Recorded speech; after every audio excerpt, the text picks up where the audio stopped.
भाई साहब होशियार होने की ज़रूरत है। इंडिया पाकिस्तान से जो लोग बाहर नौजवान काम कर रहे हैं सऊदी अरबिया के अंदर खास करके, जो मतलब मेहनत मजदूरी करने के लिए आते हैं, वर्क करने के लिए जाते हैं सऊदी अरब के एक होटल में, खासकर अल्लाह अकबर मदीना मुनव्वरा के अंदर क्या मामलात पेश आए मेरे अजीज़। इस वीडियो को प्ले कर दिया तो जानकारी पूरी लेकर के जाना, आधी अधूरी जानकारी मत लेकर के जाना, ताकि उन नौजवानों की आंखें खुले जो वहाँ पर वर्क कर रहे हैं। तो शैतान इंसान को हमेशा बहकाता है, लेकिन आपको ये बात अपने तक ना रखनी है, अल्लाह की रज़ा के लिए आगे पहुँचानी। न जाने किस किस भाई के किस किस नौजवान के दिल में उतर जाए बात, और वो सऊदी अरब में जाने के बाद में ये कदम ना उठाए, क्योंकि ये लड़कियां वहां पर पकड़ी गई हैं। ये लड़कियां कहां की हैं? पाकिस्तान की बताई जा रही हैं। चलिए पूरा मुकम्मल खुलासा देखते हैं। दुआ करें अल्लाह तबारक व तआला शैतान के सर से हम तुम सबको महफूज फरमाए। आमीन भी कहें, क्योंकि पता नहीं आप में से कौन कितना नेक है, पता नहीं किसकी आमीन अल्लाह की बारगाह में कबूल हो जाए। देखिए जरा। नाज़रीन इकराम, अस्सलाम वालेकुम। पाकिस्तान से कुछ औरतों ने उमरा का वीजा लिया और फिर जैसे ही उमरा का वीजा आया तो औरतें उमरा जाने के लिए तैयार होकर के जैसे ही एयरपोर्ट पे पहुंचती हैं, एयरपोर्ट पे उन औरतों को पकड़ा जाता है और जब सख्ती के साथ उनसे पूछा जाता है तब जाकर के एक भयानक वाला खुलासा होता है। खुलासा यह होता है कि ये औरतें उमरा वीजा पे जाकर के मदीना और मदीना के आसपास इलाकों में जिस्म फरोशी का काम करने जाती हैं।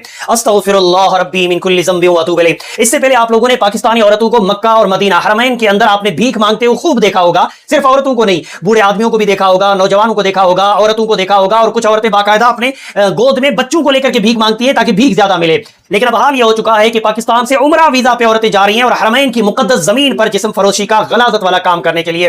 कौन है ये औरतें, इस वीडियो के अंदर देखिए, उसके बाद बात करेंगे क्या सच में ये मुसलमान हैं। इस सवाल का जवाब बाद में देता हूं, पहले जरा कुछ औरतों को देख लीजिए। मरीम कहाँ की रहने वाली हैं? कराची। अभी कहाँ पे जा रही थी? सऊदीया। कौन से वीज़े पे? उम्र वीज़े पर। ये मुर्तजा कौन है? कसम झूठ ना बोलो, क्या रखे हैं कज़न है, हर टाइम निकल निकाल पे भी की थी, वैसे भी बहुत काम क्या करता है वो? कोई वाला काम करके खिलौने का। कि तुमने उससे कितने पैसे लिए? 9 लाख। 9 लाख। जी। 9 लाख लिए। अच्छा, और ये वीज़े किसने अप्लाई करके दिए? ये तो ट्रैवल एजेंसी ट्रैवल एजेंट कौन है? अफ्ताफ जी है। अच्छा, आप कहाँ होते हाँ, हैं? सऊदीया के रिलेशन है, सब तुम चीजें। पैसे भेज रहे थे? नहीं, हेल्प की थी। तुम कह रहे थे तुम लड़कियां दस तैयार हैं, 2 को लेके जी, जा मैं रही मजाक कर रही थी, उससे समझ से मजाक हो रही थी। हो। आपका नाम? मुस्कान। मुस्कान कहाँ की रहने वाली है? कराची। कराची की। कौन से वीज़े पे जा रही थी और कहाँ? उम्र पे जा रही थी। और बाकी ये जो आपका पहला शोहर था उसने आपने बताया कि 2020 में ये क्लाइंट्स जो ये होती है जिसम फरोशी के लिए आपको क्लाइंट देता था, ऐसा है जी? और आपने कितना सही काम किया? 1 साल। 1 साल। उसके बाद आपके ऊपर केस हुआ? तो खत्म। कहाँ से पकड़ी गई? डिफेंस से। डिफेंस से। दूसरा ये जो तूने नौदिनी को कैसे जानती थी आपके साथ है? दोस्त इस पापे दोस्त थी। सवेरे सवेरे कहाँ से कहाँ मिली थी? कहाँ मिली? और ये भी यही काम करती है? करती थी। करती थी। ये जिसम फरोशी। ठीक है, वो क्या नाम है, वीज़ा टिकट क्लियर करके उनके बाद वो लोग को अपना सैलरी देते थे 1.5 लाख। ठीक है, और उसके बाद क्या नाम है, मैंने अभी मुझे वहाँ से ही उनके कितनी बार गई हैं पहले आप? 2 दफ़ा। 2 दफ़ा। किस काम के लिए गई हैं? यही काम। ठीक है, और कितनी सैलरी थी आपकी? 1.5 लाख। 1.5 लाख जी। 1.5 लाख रुपए। जी। और आपके टिकट वीज़ा ये सब वो कुछ किसने? सारा मतलब पहले महीने वो लोग क्लियर करते थे, 2 महीने की सैलरी देते थे। अच्छा, पहले महीने के वो जो है वो वीज़ा टिकट में काट लेते थे जी जी। और 2 महीने की सैलरी देते थे जी। और पहले कितनी बार जा चुकी हैं? 2 दफ़ा। 2 दफ़ा। जी, ये हैं वो शैतान औरतें जो कराची एयरपोर्ट पर जब पकड़ी गई तो इस बात का खुलासा हुआ ये औरतें पहले भी कई मरतबा जाके गलाजत फैला के आई हैं और अब एक मरतबा फिर जा रही थी। इन औरतों के अलावा भी बहुत सारी औरतें गलाजत वहां फैला रही हैं और कई फैला के आ चुकी हैं और वापस जाने की तैयारी कर रही हैं। ये औरतें उमरा वीजा या टूरिस्ट वीजा पे जाती हैं और उसके बाद मस्जिद नबवी के आसपास तैयार होकर खड़ी हो जाती हैं और फिर वहां जाकर के ये ग्राहक तलाश करती हैं। तो उमरा और हज पर जाने वाले लोग तो अल्हम्दुलिल्लाह इनके झांसे में नहीं आते, लेकिन वो लाखों लोग जो मदीने में वर्कर हैं, अलग अलग ममालिक से आए हुए, पिछले कई सालों से वो लोग अपने घरों में नहीं जाते हैं, मदीने के आसपास इलाकों में रहने वाले लोग, वो जब नमाज पढ़ने मस्जिद नबवी में आते हैं ना, उस वक्त ये इन शयातीन औरतों के झांसे में फंस जाते हैं और फिर हरमैन की मुकद्दस जमीन के ऊपर ये लोग गलाजत फैलाते हैं। अब आइए उस सवाल की तरफ चलते हैं, क्या ये मुसलमान औरतें हैं? तो उसका जवाब है जी नहीं, बिल्कुल नहीं, हरगिज नहीं। मुल्क पाकिस्तान में पिछले काफी सालों से बहुत बड़ी तादाद में लोगों ने इस्लाम छोड़ा है। आंकड़ा तो तकरीबन 40 लाख लोगों का बताया जाता है, लेकिन 10 लाख लोग ऐसे हैं जिनके बारे में आपने ये वीडियो जरूर देखा होगा। एथीस्ट एसोसिएशन ऑफ पाकिस्तान वजूद में आ चुकी है। एथीस्ट एसोसिएशन ऑफ पाकिस्तान, और एक जो कैलकुलेशन की गई है उसके मुताबिक 10 लाख है जनाब अली, उसके अंदर जो रजिस्टर्ड मेंबर्स हैं ये 10 लाख हमारे पाकिस्तान के नौजवान हैं बिलखुसूस। जी, तो 10 लाख तो ऐसे मुर्तद लोग हैं जिन्होंने बाकायदा अपनी तंजीम बना रखी है। हाँ, ये बात अलग है कि उन मुर्तदों ने ना अपना नाम तब्दील किया है, ना अपना लिबास तब्दील किया है, वो रहते भी मुसलमानों के साथ हैं, मुसलमानों की तरह ही दिखते हैं, मुसलमानों को धोखा देने के लिए वो रोजा रखने का नाटक भी करते हैं, नमाज पढ़ने का नाटक भी करते हैं, लेकिन असल में वो पूरी तरह से पक्के मुर्तद और एथियस्ट बन चुके होते हैं। तो ये हरमैन की मुकद्दस जमीन पर जो गलाजत फैलाने वाली खवातीन नहीं, माफी के साथ, ये शयातीन, ये शैतान जो औरतें हैं, ये उन्हीं एथियस्ट लोगों से जुड़ी हुई औरतें हैं, क्योंकि कोई भी मुसलमान हरमैन में इस तरह की गलाजत नहीं फैलाएगा। तो उम्मीद करता हूँ आपने वीडियो देख ली होगी। किस कदर गंदगी फैला रहे हैं ये शैतान वहाँ पर मेरे अजीज़। अल्लाह खैर फरमाए, हमारे नौजवान भाइयों को महफूज रखे इस गुनाह से। मैं अल्लाह की बारगाह में दुआ करता हूँ मेरे तमाम मोमिनीन को इस गुनाह से मौला महफूज रखे। या अल्लाह तू नेक हिदायत अता फरमा। हमारा मकसद भी यही है कि सऊदी अरब के अंदर भी बहुत सारे नौजवान हमारी वीडियो को देखते हैं, ऐसे शैतानों के चंगुल में ना करके बिल्कुल कोई गलत कदम आप ना उठाएं। आज 16 जुलाई है और चांद की 30 तारीख है। मैं आका अलैहिस्सलाम का फरमान आपको बता रहा हूँ, ध्यान से सुनना, सुन के जाना मेरे प्यारे आका सल्लल्लाहु अलैहि वसल्लम इरशाद फरमाते हैं कि जिसने हसन और हुसैन से मोहब्बत की रज़ी अल्लाह ताला अन्हु, उसने मुझसे मोहब्बत की, और जिसने उनसे बुग़्ज़ रखा उसने मुझसे बुग़्ज़ रखा। कहने का मतलब ये है जिसने हसन और हुसैन से मोहब्बत की उसने मुझसे मोहब्बत की। प्यारे आका अलैहिस्सलातु वस्सलाम का इरशाद गिरामी है।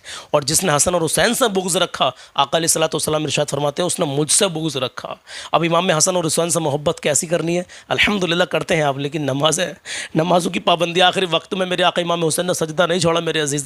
आज हम और तुम कितने सजदे छोड़ लें? अपने गिरेबान में झांको, आप अपने गिरेबान में झांको कि हम कितनी नमाज़ें पढ़ रहे हैं, कि हम आशिक़ इमाम हुसैन होने का दावा करते हैं, हम सच्चे हुसैनी होने का दावा करते हैं, लेकिन नमाज़ें कितने टाइम की पढ़ते हैं? दिल पर हाथ रख के बताना मेरे अजीज़। कलाम सुन लें, 2-3 शेर कलाम के पढ़ रहा हूँ, इंशाल्लाह मुझे उम्मीद है पसंद आएंगे। आइए कलाम शुरू करते हैं। नई दुनिया बसाऊंगा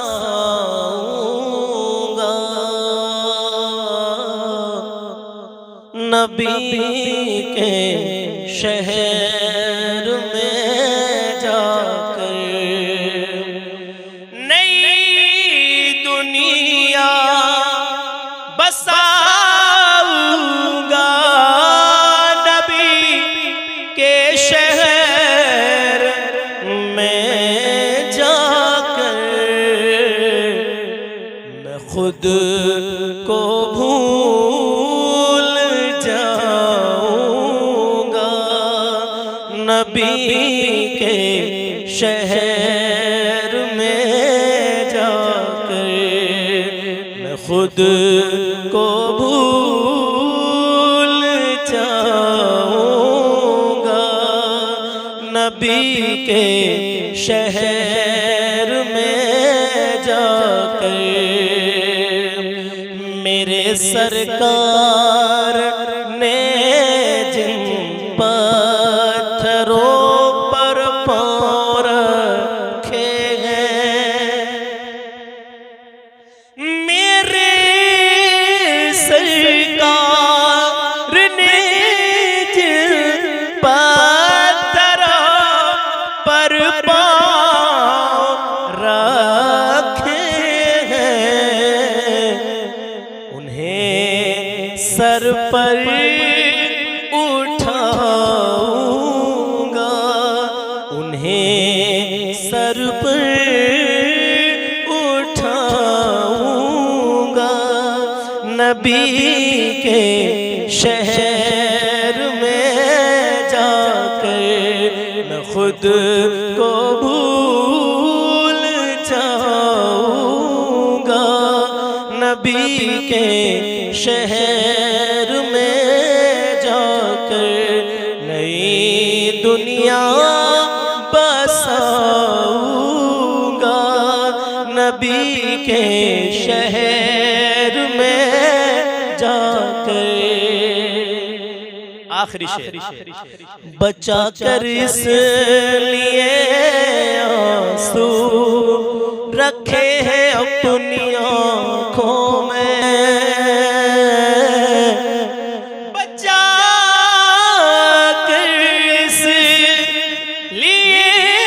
आंसू रखे हैं अपनी आँखों में,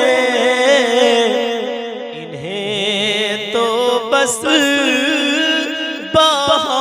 बहाऊंगा, इन्हें तो बस बहाऊंगा